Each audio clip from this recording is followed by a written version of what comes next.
Assalamu alaykum hurmatli No'qat Qavachi Motor kanali qatnashchilari. Bugungi kunga 9-fevral 2023-yil biz Abetdagi kursdan sizlar tanishlar. Bizden alsa like, post, komentar yazıp qo'yinglar hurmatli tuğanlar. Barınızlar tushib tomonga tatlı olsun demoqchimiz. Hurmatli tuğanlar, rubl tushib ketdi, sabr qilamiz.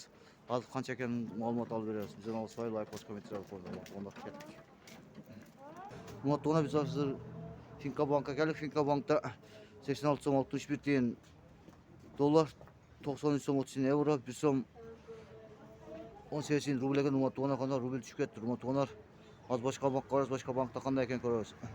Hurmatli tuğanlar, hozir Kapital Bank'a keldik. Kapital Bank'ta 86 so'm 77 tiyin dollar, 93 so'm 20 tiyin euro, 1 so'm 18 rubl ekan hurmatli tuğanlar. Rubl bu yerda tushib ketdi. Qarangizlar hurmatli tuğanlar.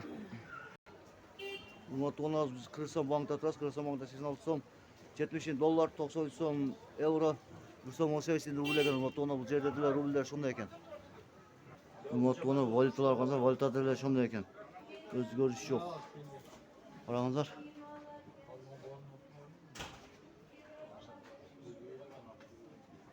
Bu yerda valyutalar shunday ekan. Qarangizlar hurmatli tuğanlar.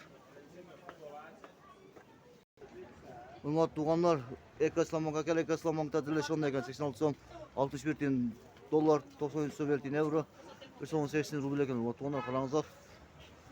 Hurmatli tuğanlar, mana bankda dile shunday ekan. Qarangizlar. 86 so'm 61 tiyin dollar, 94 so'm euro, 1 so'm 18 rubl ekan hurmatli tuğanlar. Qarangizlar. Hurmatli tuğanlar, shuni ham No'qat Qavachi Motor kanali sizlarga qo'shishadi. Ertaga juma kuni ko'rshatyapmiz. Tinchlikda omon bo'linglar. Rubl tushib ketdi hurmatli tuğanlar. Qo'yingizlar, to'qingizlar, xudo xohlasa qolishi mumkin. El ko'zda tinchlik, janob Manchil qo'shni No'qat shahardan baringizni salom bermoqchimiz. Like, post, komentar yozib qo'ying. Assalomu alaykum va rahmatullohi va barakatuh.